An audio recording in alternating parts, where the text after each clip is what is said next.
sungguh membuat aku gembira dengan pahala-pahala yang diberikan Allah untuk umatku dengan janji surga. Lalu turunlah ayat wala sawfa yu'tika rabbuka fatarda. Nah, jadi ini semua adalah anugerah Allah kepada kita karena kita berada di bawah bimbingan kekasihnya yaitu Muhammad sallallahu alaihi wasallam. Si korban diberi Allah pahala besar. Wabasyiris sabirin, kabar gembira bagi yang sabar. Terus sabar. Setiap kali dia mengunjungi kuburan suaminya, kuburan anaknya, setiap kali hatinya merasa begitu melekat kesedihan yang tak lepas-lepas, air mata turun, lalu dia berdoa, ya Allah panjang dan perberes urusannya, cukup sakit hati ilung ya Allah, sakit sekali hatiku diperlakukan begini. Macam model tidak akan bisa terbalas kecuali Allah ciptakan kematian. Setelah matilah baru kemudian. Assalamualaikum warahmatullahi wabarakatuh. Banyak sekali pertanyaan jamaah, Ustadz kasih kami channel untuk kajian anak-anak muda. Di antara anak muda berasal dari Aceh, luar biasa, channelnya Maulizul Akbar Nak. Tonton, subscribe, like, share, komen. Assalamualaikum warahmatullahi wabarakatuh.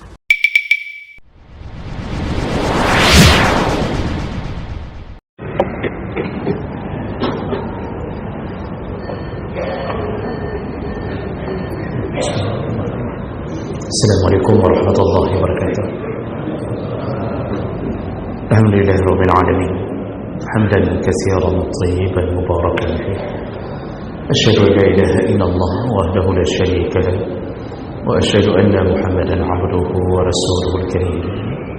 Allahumma shalli wa sallim ala nabiyyina Muhammadin wa ala alihi wa ashabihi ajma'in. Amma ba'd. Rabbi shrah li sadri wa yassir li amri wahlul 'uqdatam min lisani yafqahu qawli.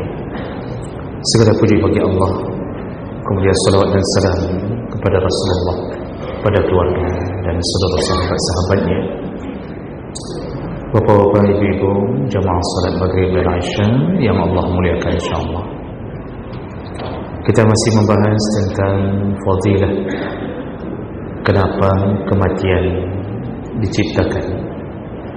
Di pertemuan yang lalu kita telah membahas bahawa di antara fadilah keutamaan adanya mati yaitu ketika mati kita bisa menagih mendapatkan apa yang telah dijanjikan Allah dalam bentuk pahala yang selama ini kita berjuang untuknya. Kalau tidak ada mati, maka sungguh kita tidak mampu meraih itu semuanya. Dan kita sudah jelaskan bahawa Allah menjanjikan pahala setelah kematian, dimulai dari gambaran saat sakaratul maut.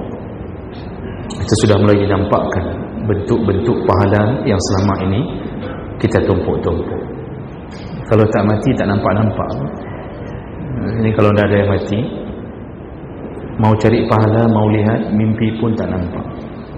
Tapi begitu mau meninggal sudah mulai dinampak. Dan ini janji Allah. Makanya dalam salah satu ayat Allah dalam surat Ad-Duha, Allah menyebutkan walal akhiratu khairul laka minal ula wala sawfa yu'tika rabbuka fatarda. Walal akhiratu khairul laka Muhammad, akhirat itu lebih baik untukmu minal ula, daripada yang pertama. Apa dia yang pertama atau permulaan? Yaitu dunia. Ahli tafsir sepakat mengatakan Allah ingin mengatakan ke Nabi, juga ingin memberitahu kepada semua umat Nabi bahawa kehidupan setelah mati itu khairul lak, lebih baik untukmu daripada yang permulaan, yaitu dunia yang sedang kau jalani.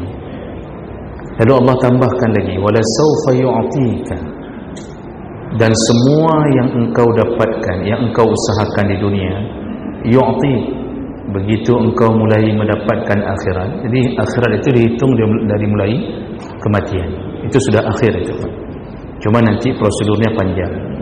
akhir itu. Jadi Allah mengatakan wala saufa yu'tika, setelah engkau meninggal lalu mulai menuju ke akhirat akan diberikan semuanya untukmu. Apa yang diberikan? Semuanya. Pahala yang engkau tuntut, amal salehmu, dihargai semuanya. Lalu bahkan Allah memastikan fatarda, ku berikan semua sampai engkau ridha. Jadi ini bahasanya dahsyat sekali, sampai engkau ridha. Kalau bahasa kita, sampai engkau puas. Dan tentu dari pertama masuk kita sudah puas. Tak ada orang yang komplain ketika mendapatkan pahalanya, karena dia tahu pahalanya tak seimbang dengan amalnya. Mana seimbang amal kita dengan pahala? Setiap kebaikan al-hasanatu bi'ashri amsalha. Kebaikan itu dibalas 10 kali lipat. Satu huruf alif dapat pahala 10, lam 10, mim 10, alif lam mim 30. Bacaannya tak sampai 1 detik 30. Mana seimbang? Tak seimbang. Makanya ketika Nabi mengatakan seseorang bukan masuk surga dengan ibadahnya, dengan amalnya, tapi orang masuk surga dengan ridha Allah. Itu bahasa itu sederhana, sering kita dengar, tapi pahamilah bahawa kita tidak bisa membeli surga dengan amal saleh, Bapak Ibu. 1000 tahun dihidupkan Allah, 1000 tahun Lailatul Qadar diberi. Kalau setiap tahun dapat Lailatul Qadar, umur 1000 tahun, 1000 tahun Lailatul Qadar diberi, dapat terus-terusan, belum mampu untuk membeli pintu surga, tak mampu membeli keindahan surga. Kita umrah puluhan kali, pahalanya menggunung. Haji, Masya Allah, zakat tak pernah tinggal, dikumpulkan semua untuk bisa memiliki surga, tidak cukup. Tidak cukup, karena begitu mahalnya surga, mahal sekali, keindahannya tiada tara. Maka Nabi mengatakan engkau tidak dimasukkan surga karena amalmu, karena ibadahmu, tapi dimasukkan surga karena ridha Allah kepadamu. Maka beramal ini untuk mencari ridha. Dengan ridha itulah Allah tinggal mengatakan buka pintu surga. Walaupun amalnya tak sanggup membeli pintu surga, buka surga untuknya, aku ridha kepadanya. Itu yang membuat kita masuk surga. Jadi ini hal yang Allah tekankan, bahawa begitu mati kita baru mendapatkan semua yang kita inginkan, sampai kita merasa betul-betul puas. Dan tentunya Allah mengatakan ini bukan bermakna di awal tak puas. Dari awal sudah puas, tapi walahum ma yad'un, pengin apa lagi? Jadi ini kapan dimulainya Bapak Ibu? Setelah kematian. Rasulullah sallallahu alaihi wasallam menyebutkan ketika para ulama menafsirkan ayat ini dalam surat Duha ini, Ibnu Ashur menyebutkan bahawa berdasarkan keterangan dari riwayat Tabrani dan Baihaqi, hadis dari Ibnu Abbas radhiyallahu anhu, qala Rasulullah sallallahu alaihi wasallam. Jadi hadis ayat tadi asbabun nuzulnya berkenaan dengan perkataan Nabi ini. Kata Rasulullah, "Urida alayya ma huwa maftuhun li ummati ba'di." Aku telah dinampakkan oleh Allah apa yang akan dibuka, yang akan diberikan oleh Allah untuk umatku setelah nanti aku tiada.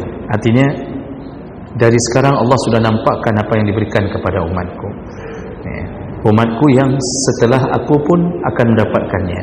Fasarrani, aku begitu gembira setelah dinampakkan oleh Allah. Fa anzalallah ta'ala, lalu turunlah ayat walal akhiratu khairun laka minal ula. Jadi Rasulullah sudah nampak apa yang diberikan oleh Allah untuk kita. Syekh Wahab Zuhaili juga mengatakan bahawa di antara sebab turunnya ayat ini adalah hadis Nabi. Rasulullah mengatakan dalam hadis yang sedikit berbeda kalimahnya, kata Rasulullah, ma huwa maftuhun alayya, ma huwa maftuhun ala ummati kufran kufran, ay qaryatan qaryatan fasarra bihi. bahawa Rasulullah itu sudah dinampakkan oleh Allah apa yang telah dijanjikan pahala kepada umatnya per desa. Artinya satu kampung, qaryah, ini kampung ini untuk ini, yang ini untuk ini, nanti yang beramal ini kampungnya. Semuanya begitu indah sehingga Nabi mengatakan, sungguh membuat aku gembira dengan pahala-pahala yang diberikan Allah untuk umatku dengan janji surga. Lalu turunlah ayat, wala sawfa yu'tika rabbuka fatarda. Nah, jadi ini semua adalah anugerah Allah kepada kita karena kita berada di bawah bimbingan kekasihnya, yaitu Muhammad sallallahu alaihi wasallam. Jadi Rasulullah itu benar-benar bahagia ketika pahala kita dimunculkan Allah, ya, dan telah dinampakkan kepada Nabi sallallahu alaihi wasallam. Nah, kemudian juga masih ada hadis yang tersisa yang perlu kita tahu Bapak Ibu, bahwa kematian itu membuat kita mendapatkan hidup yang lebih baik melalui pahala, dan karena itulah mati diciptakan. Nabi punya pengalaman pribadi, dan ini diceritakan oleh Aisyah radhiyallahu anha, yaitu ketika menghadapi sakaratnya Nabi sallallahu alaihi wasallam.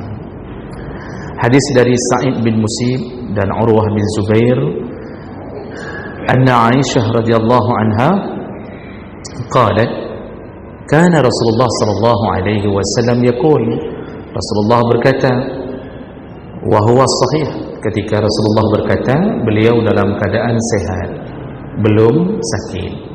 Jadi Aisyah ingat betul perkataan Nabi. Apa kata Rasulullah?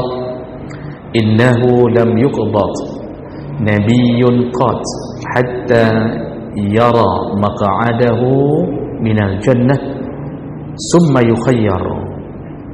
Kata Rasulullah, tidak ada seorang nabi pun yang ketika dijemput ruhnya oleh Allah, yaitu ketika datangnya waktu ajal, tidak ada seorang nabi pun kecuali ketika ajal itu datang maka diperlihatkan lebih dahulu tempatnya di surga. Jadi para nabi itu ketika mau meninggal itu dinampakkan klip surga oleh Allah, tentu surga Firdaus yang dimaksud, dinampakkan kepada para nabi. Lalu disuruh pilih, summa yukhayyar, disuruh pilih oleh Allah, kamu ingin tetap hidup di dunia atau ingin menuju ke tempat ini segera. Artinya, bahasa sederhananya, wahai para nabi, apakah engkau ingin mati sekarang atau engkau tunda? Kalau engkau ingin mati sekarang, tempat inilah tempatmu. Kalau engkau tunda, maka Allah bisa tunda. Dan ini sudah kita sebutkan Pak hadis-hadisnya. Nabi Musa juga diberikan pilihan oleh Allah, ya. Jadi begitu keadaan orang mau meninggal, terutama para nabi, dan tentu itu keadaan itu akan berlaku juga kepada orang yang mengikuti nabinya. Lalu kemudian Aisyah menyambung dengan mengatakan, falamma nazala bihi wa ra'suhu ala fakhizayya ghashiya alaihi sa'ah summa afaqa. Dan ketika di hari Nabi di ujung kehidupannya, yaitu detik-detik sakarat datang kepadanya, kepala Nabi tergeletak di atas pahaku, kata Aisyah. Lalu kemudian sesaat dia membelalakkan matanya, lalu kemudian afaqa, dia pingsan, beliau pingsan, lalu tidak lama beliau terbangun. Jadi sempat pingsan, lalu kemudian beliau terbangun, fa ashkhasa basarahu ila saqfi, dan kulihat matanya memandang ke sakfun. Sakfun itu plafon, ke atap. Jadi pingsan sebentar, lalu matanya memandang ke atas. Summa qala, lalu beliau dengan suara yang masih terdengar walaupun begitu lemah, beliau berkata, Allahumma rafiqul a'la. Beliau ulang 3 kali, Allahumma rafiqul a'la. Ya Allah, aku memilih tempat yang sejati, tempat yang tinggi di sisimu. Jadi Aisyah mendengar kalimah itu, ya Allah, aku memilih tempat yang tinggi di sisimu. Qultu, lalu Aisyah menceritakan ke sahabat, izan, la yakhtaruna wa araftu annahu al-hadis allazi kana yuhaddisuna bihi. Dengan kalimah itu aku sadar bahawa Nabi telah memilih pilihannya. La yakhtaruna, dia tidak memilih kami. Maksud Aisyah, Nabi itu tidak memilih untuk melanjutkan hidup bersamaku, bersama isteri lain, tidak memilih untuk melanjutkan hidup bersama anak-anaknya, dan tidak memilih untuk melanjutkan hidup bersama sahabatnya. Dengan itu aku tahu inilah yang dimaksud oleh Nabi sebelum beliau meninggal. Jadi kan beliau tadi waktu sehat mengatakan bahawa setiap Nabi diberi pilihan oleh Allah, mau pilih surga ini, mau mati sekarang atau kusambung umurmu. Ternyata Nabi menjawab, yang kupilih tempatmu yang tertinggi ya Allah, tempatmu yang tertinggi ya Allah. Dari situ kata Aisyah, aku tahu mereka tidak lagi memilih kami. Itu tanda Nabi memilih untuk tawaran meninggal dunia. Wa fakana tilka akhiru kalimatin takallama biha Nabi sallallahu alaihi wasallam, qaulahu Allahumma rafiqul a'la. Dan itulah kalimah terakhir yang Nabi ucapkan ketika di hadapanku, yaitu Allahumma rafiqul a'la. Nah ini Bapak Ibu, ini hadis riwayat Bukhari, Muslim dengan derajat yang sahih. Ini adalah pilihan. Jadi judul kita yang lalu, Allah membuat kematian itu untuk mempertemukan kita dengan apa yang telah kita perjuangkan. Maka bersyukurlah kepada Allah bahawa mati itu ternyata indah. Orang yang hari ini merasa takut dengan datang kematian hanya orang-orang yang tidak ingin bertemu Allah. Tapi kita yang sudah disibukkan dengan amal saleh, tentu kita akan merindukan segera bertemu dengan apa yang telah kita usahakan. Seorang pegawai itu yang paling dirindukan awal bulan atau akhir bulan? Kalau BUMN merindukan akhir bulan biasanya, tanggal 25 Pak ya biasanya. Kalau PNS biasanya tanggal 1. Itu malam tanggal 1 itu sudah hati jantung sudah berdegup-degup. Mudah-mudahan besok masuk, mudah-mudahan besok masuk. Tiba-tiba keluar pengumuman di koran, gaji ditunda sampai perhitungan suara selesai. Habislah kita saat itu. Itu manusia saja yang sudah capek kerja dari tanggal 1 sampai ke tanggal 30, menunggu tanggal 1 untuk keluar gaji, malam tak bisa tidur. Bicara sama isteri ini, keluar gaji ini kita beli apa nih? Kayaknya megang kita belilah daging sekali. Janganlah telur bebek terus-terusan 10 kali megang. Itu bicara sampai jam 2 tak terasa demi menunggu gaji besok keluar. Kenapa kita hari ini merasa takut untuk mengambil amal saleh kita? Kenapa tak terasa rindu di hati? Ya Allah, panjang kucuk ya Allah, kapan ku ambil semua salatku, semua kelelahanku? Makanya perlu mati. Bersyukurlah diberi mati. Menyohana mati habis depan, tak dapat pahala itu. Maka jemaah melakukan Allah, mati tak mesti ditakuti, tapi mati dipersiapkan. Dipersiapkan. Dia datang tanpa pemberitahuan. Ini apa yang tersisa dari pertemuan kita sebelumnya. Baik, kita lanjutkan. Fadilah yang keenam, kenapa Allah ciptakan kematian? Apa keutamaannya?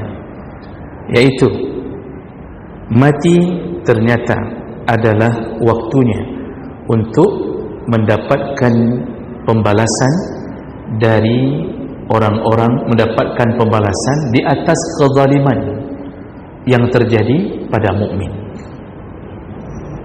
Jadi mati itu perlu agar sakit hati kita, kezaliman yang terjadi pada kita yang tak mungkin terbalaskan, di saat adanya mati, disitulah kita dapatkan keadilan di sisi Allah. Bapak Ibu, kita hidup di atas dunia tidak mungkin terlepas daripada pergesekan. Tak mungkin. Kita hidup bersama, bercengkrama, pasti ada gesek hati, menyinggung perasaan, itu pasti ada, tak mungkin dihindari. Itulah makhluk sosial. Dan itu makhluk yang diuji Allah di atas muamalah itu. Namun ada yang model ketika bersinggungan ternyata memunculkan kezaliman. Yang dimaksud dengan memunculkan kezaliman yaitu terzaliminya seorang hamba, dan itu ternyata tidak diselesaikan di dunia. Ada di antara kita yang pernah dibunuh keluarganya, maka yang terzalimi pertama si korban, darahnya telah ditumpahkan tanpa hak, tanpa kebenaran. Kemudian yang terzalimi anak-anaknya yang menjadi yatim, istrinya menjadi janda, kehilangan orang yang mencari nafkah bahkan untuk orang tuanya dengan dibunuh anaknya. Dan itu kezaliman. Ada di antara kita yang pernah diambil uang kita, Pak, datang dengan air mata meminta pinjaman sekitar 5 juta untuk membuat spanduk caleg. Ternyata setelah itu tak terpilih. Sudah 10 tahun tak dibayar-bayar. Kita tagih sudah bosan, sehingga kita akhirnya pasrah.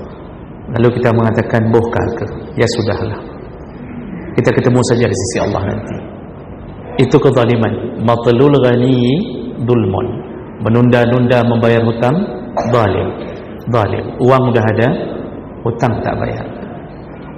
Anehnya hutang tak bayar. Buat kenduri akikah, buat syukuran di rumah, dia buat, padahal itu sunnah semua. Yang wajib tak laksanakan, yang sunnah dia lakukan. Ya. Hutang kau mana bayar? Di rumah saya khauri, buat khauri ini, buat kenduri ini, yang hutang orang tak bayar. Ini kebodohan orang-orang zalim. Itu akan terjadi pada semua kita. Ya.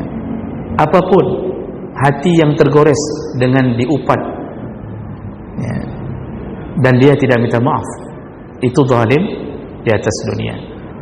Ya. Dan itu banyak ragam, ya. Karena Rasulullah SAW itu ketika haji wada itu menyebutkan kepada semua sahabat, nasihat beliau di haji yang terakhir itu, fa inna dima'akum wa amwalakum wa a'radakum bainakum haramun. Sesungguhnya harta, darah kalian sesama kalian, harta sesama kalian, kehormatan sesama kalian, semuanya haram. Haram untuk diambil, haram untuk disakiti. Tak boleh mengambil harta orang sedikit pun, tak boleh, ya. Tapi makin menuju ke akhir dunia, makin banyak perbuatan ini, Pak. Makanya memakan uang rakyat itu besar kezalimannya. Memakan uang rakyat besar. Semua kita yang punya gaji diberikan kerja di atas gaji tersebut, tapi kita ambil manfaat. Setiap orang yang mengurus urusan dengan kita, kita minta uang tambahan, padahal gaji kita untuk urus itu. Nyan pajuh peng rakyat, nyan pajuh peng harum. Ini saya bilang dengan bahasa Aceh, karena kalau bahasa Aceh lebih kerang, Pak, lebih menancap di ulu hati. Nyan pajuh peng harum, ya. Gaji 4,5 juta sampai 7 juta, disuruh kerja buat fasilitas rakyat agar rakyat tentram, aman, mudah. Tapi setiap kali buat minta uang rokok. Ini harus ada uang rokok, ini harus ada begini, harus ada begitu. Mana ada 10 orang setiap hari, uang rokok 100,000, 1 juta lebih setiap hari, 30 hari, Pak, bayangkan. Nyan peng harum, ini zalim. Dan kita, Pak, tak berkuasa. Kalau kita nak mau kasih uang rokok tu, disuruh balik berulang-ulang, Pak. Oh, tidak ada uang rokoknya, ya? Misal kita protes, misal kita keluarkan ayat dan hadis, begitu diminta ni uang rokok, harus ada uang rokok sedikit, lalu kita mengatakan qala Allah Ta'ala fil Quran Karim, belum habis ayat kita baca, itipak dulu. Bapak tidak usah banyak kali mengkeluar macam-macam, kalau nak membayar sudah keluar, besok urus lagi. Datang lagi tak beres lagi, datang lagi tak beres lagi, sampai keluar uang rokok baru beres. Akhirnya kita terzalimi, kita tidak bisa melakukan apapun. Sakit hati kita tak pernah hilang, karena dunia sudah disetting seperti itu. Kapan kita ambil Bapak Ibu? Kapan kita bisa balaskan semua itu? Kapan kita bisa balaskan derita anak yatim yang terus-terusan meminta ayahnya kembali? Kapan bisa dibalaskan derita para janda yang suaminya hilang di saat dibunuh?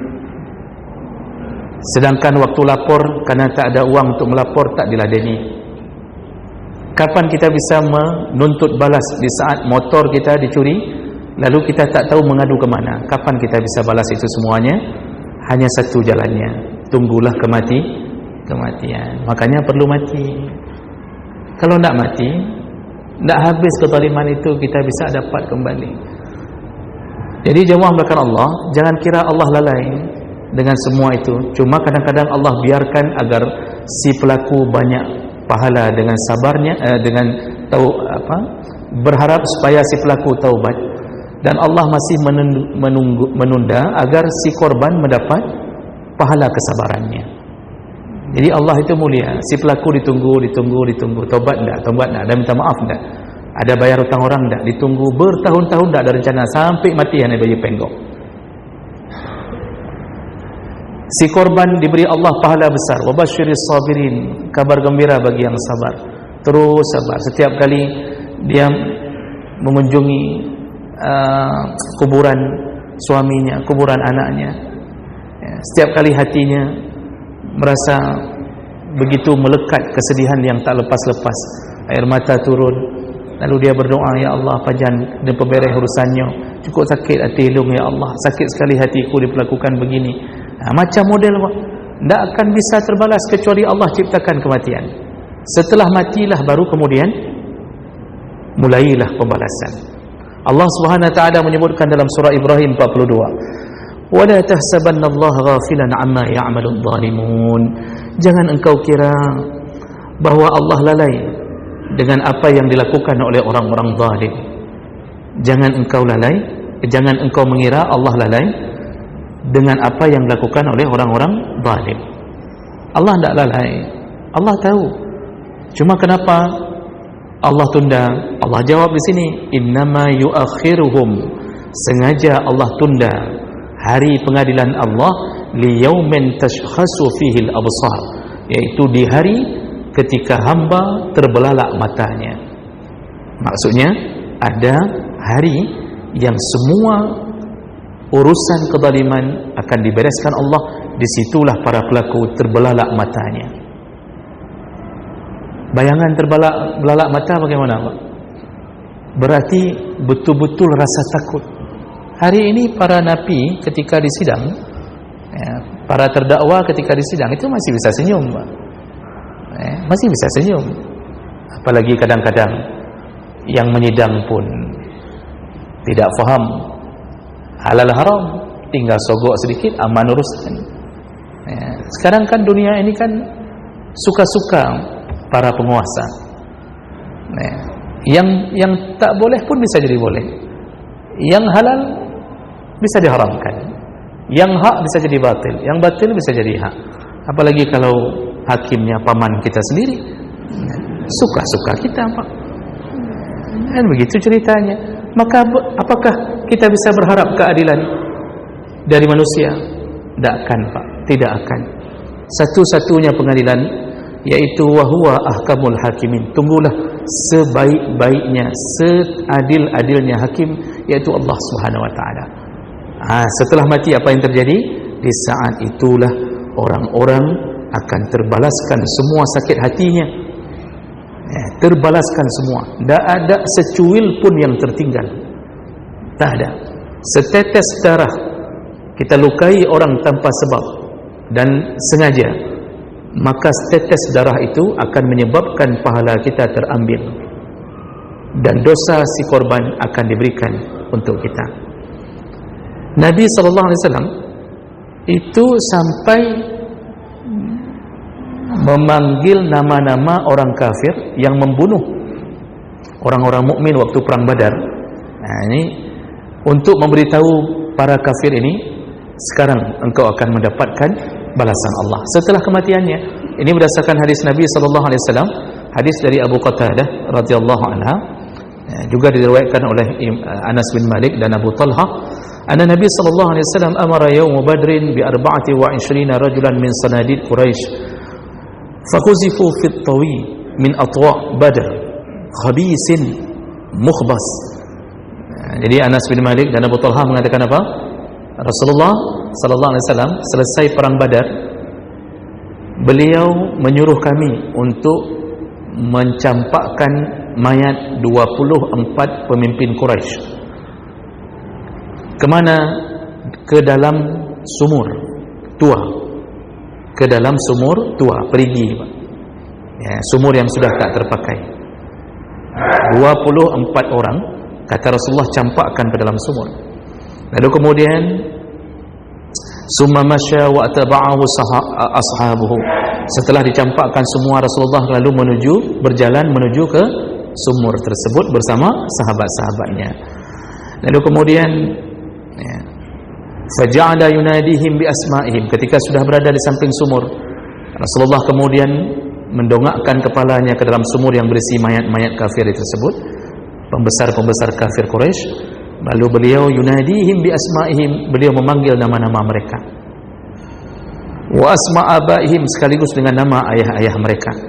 Kata Rasulullah, ya fulan bin fulan, wahai fulan anaknya fulan, wa ya fulan bin fulan, terus dipanggil satu-satu oleh Rasulullah. Dan itu Rasulullah mengenal semua pemimpin Quraisy dari Makkah. Mereka telah banyak membunuh, menyiksa kaum muslimin, termasuk di dalamnya adalah Abu Jahal. Rasulullah panggil. Nanti dalam hadis lain itu ada beberapa nama yang disebut dalam hadis, Utbah bin Rabi'ah, Hisham, Umar bin Hisham, itu Abu Jahal, dan beberapa nama pembesar lainnya. Setelah Rasulullah memanggil nama mereka, apa kata Rasulullah? Ayasurrukum annakum ata'tumullaha wa rasulahu fa inna qad wajadna ma wa'ada rabbuna haqqan fa hal wajadtum ma wa'ada rabbukum haqqan. Kata Rasulullah, sungguh menggembirakan kami dengan janji-janji Allah kepada kami. Kami dapat apa yang telah dijanjikan oleh Allah kepada kami. Maksudnya kami berjuang, kalau kami syahid kami akan dapatkan surga. Fahal wajadtum ma wa'ada rabbukum haqqan. Rasulullah mengatakan kepada mayat-mayat itu, kalian sudah dapat janji Allah untuk kalian? Maksudnya ini sudah, kalian sekarang pasti dapat janji Allah, yaitu mulainya penyiksaan. Lalu faqala Umar radhiyallahu anhu, Umar berkata, ma tukallimu min ajsad la arwaha laha ya Rasulullah, kenapa engkau bicara dengan mayat yang tidak ada nyawa? Kata Umar. Jadi Umar heran melihat Rasulullah bicara dengan mayat-mayat, mengatakan, kalian sekarang habis mati kalian, baru kalian dapat apa yang telah dijanjikan Allah kepada kalian. Maka Umar nanya itu, melihat keanehan, kok engkau bicara dengan mayat yang tidak ada nyawanya? Faqala Rasulullah sallallahu alaihi wasallam, Rasulullah menjawab, wallazi nafsu Muhammadin biyadihi, demi jiwa Muhammad di tangan Allah, ma antum bi asma' lima aqul minhum, kalian seperti kalian mendengarkan apa aku bicara, begitulah mereka juga tahu apa yang aku katakan. Lalu Abu Qatadah menerangkan, ahyahumullah hatta asma'ahum qawlah tawbiqan wa tasghiran wa naqimatan wa hasratan wa nadaman. Kata Abu Qatadah, Allah menghidupkan mereka kembali, artinya menghidupkan pendengaran mereka, lalu mereka akan mendengarkan perkataan dari Rasulullah yang merendahkan mereka. Rasulullah mengatakan, saatnya ini pembalasan dendam, an-naqamah, ini saatnya intikam, pembalasan dendam dari orang-orang yang engkau bunuh. Mereka akan bunuh. Itu Abu Jahal itu kan, Masya Allah, Pak, yang membunuh Sumayyah, Abu Jahal menusuk lembing tombak ke dalam kemaluannya sampai tembus ke mulutnya, karena Sumayyah mengikuti agama Islam. Lalu kemudian dibunuh suaminya. Terus Abu Jahal melakukan kezaliman-kezaliman. Makanya Rasulullah kemudian menyatakan saatnya sekarang pembalasan dendam setelah kematian, saatnya kalian menyesal dan menyesal, kata Abu Qatadah menyambung menjelaskan perkataan Nabi sallallahu alaihi wasallam. Hadis riwayat Bukhari, Muslim, Ahmad dengan derajat yang sahih. Nah, Bapak Ibu yang Allah muliakan, dengan begitu kita tahu kita semua yang hari ini menjadi korban, tunggulah kematian pelaku. Makanya salah satu yang dimakruhkan dalam agama menyebut-nyebut keburukan mayat. Arti menyebut-nyebut keburukan mayat yang kira-kira mayat itu tidak masuk kategori yang memang harus dipopulerkan. Tapi kalau harus dipopulerkan, itu malah perlu untuk diajarkan. Jadi tidak berlaku untuk semua. Kalau tidak boleh menyebut keburukan mayat untuk berlaku untuk semua, maka Allah tidak mungkin menyebut keburukan Fir'aun dalam Al-Quran. Allah tidak mungkin mengungkit-ungkit tentang Qarun. Nah, itu boleh. Nah, jadi ini perkara yang kita dapatkan setelah kematian.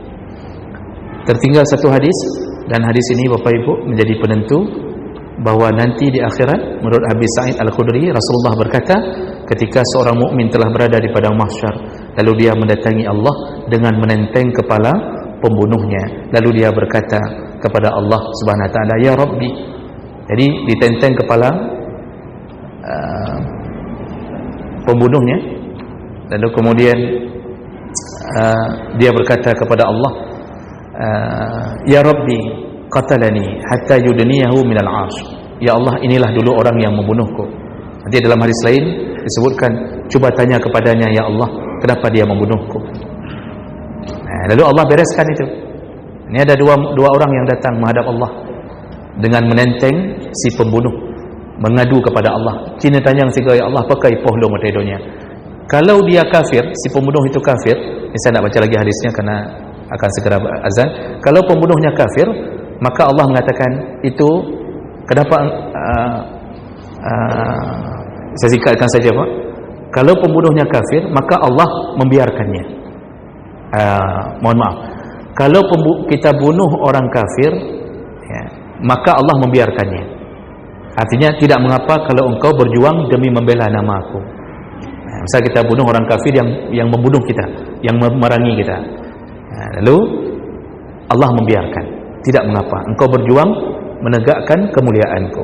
Tapi kalau yang kita bunuh adalah orang yang tidak berhak untuk dibunuh, maka ketika kita jawab, nanti hadisnya akan ditanya Allah, kenapa engkau bunuh dia? Dan kemudian si pelaku ini mengatakan, ku bunuh karena si fulan ya Allah, jadi karena bosku menyuruhnya. Maka Allah tegakkan di akhirat kisas kepada si pembunuh sampai dimasukkan ke neraka.